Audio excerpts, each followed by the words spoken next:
पुणे शहर एक ऐसा शहर जो दिन में बेहद खूबसूरत और शांत लगता है। लेकिन हर शहर में कुछ ऐसी जगहें होती हैं जिनके बारे में लोग बात करना पसंद नहीं करते। ऐसी ही एक जगह थी वैली अपार्टमेंट का फ्लैट नंबर 415। इस फ्लैट के बारे में बिल्डिंग के लोग कहते थे कि यहाँ जो भी रहने आता है वो ज्यादा दिनों तक टिक नहीं पाता। लेकिन ये सब बातें अमित को सिर्फ अफवाह लगी।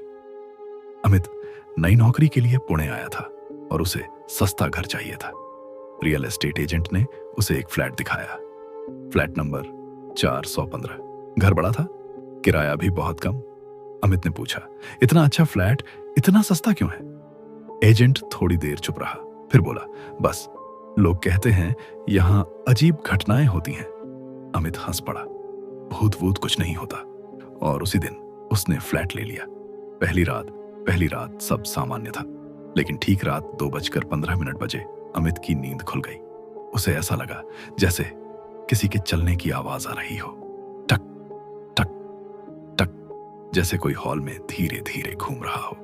अमित उठा और लाइट ऑन की, लेकिन हॉल में कोई नहीं था।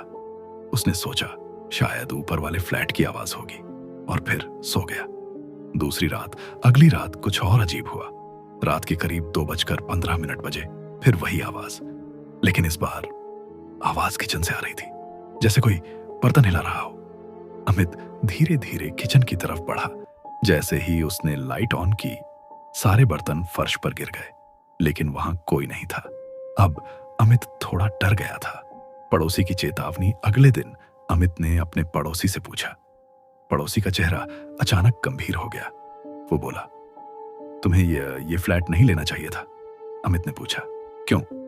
पड़ोसी ने धीमी आवाज में कहा, 2 साल पहले यहां एक लड़की रहती थी, उसका नाम रिया था। एक रात वो अचानक गायब हो गई। किसी को आज तक पता नहीं चला कि उसके साथ क्या हुआ। लेकिन उसके बाद से हर रात 2:15 बजे इस फ्लैट में अजीब आवाजें आती हैं। अमित के रोंगटे खड़े हो गए। तीसरी रात, उस रात अमित ने तय किया कि वो जाग कर देखेगा। घड़ी में 2:14 बजे थे। कमरे में पूरी खामोशी थी। जैसे ही घड़ी ने 2:15 बजाए, अचानक बेडरूम का दरवाजा अपने आप खुल गया। अमित का दिल जोर से धड़कने लगा। हॉल की तरफ अंधेरा था और उसी अंधेरे में उसे एक सफेद साया दिखाई दिया। एक लड़की जिसके बाल चेहरे पर पड़े थे, वो धीरे धीरे अमित की तरफ बढ़ रही थी। अमित डर के मारे जम गया और फिर उस लड़की ने सिर उठाया। उसकी आंखें पूरी तरह काली थीं और उसने धीरे से कहा, तुम मेरे फ्लैट में क्यों आए हो? अमित चीखते हुए बाहर भागा।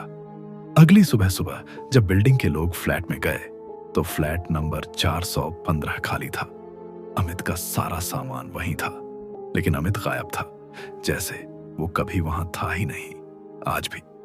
आज भी वैली अपार्टमेंट में फ्लैट नंबर 415 खाली है, लेकिन बिल्डिंग के लोग कहते हैं हर रात 2:15 पर उस फ्लैट की लाइट जलती है और खिड़की में एक लड़की और एक लड़के की परछाई दिखाई देती है, जैसे वो दोनों अभी भी उस फ्लैट में फंसे हुए हों। अगर आप पुणे में रहते हैं और कभी ग्रीन वैली अपार्टमेंट जाएं, तो फ्लैट नंबर 415 से दूर रहना, क्योंकि हो सकता है अगली आवाज आपको ही सुनाई दे।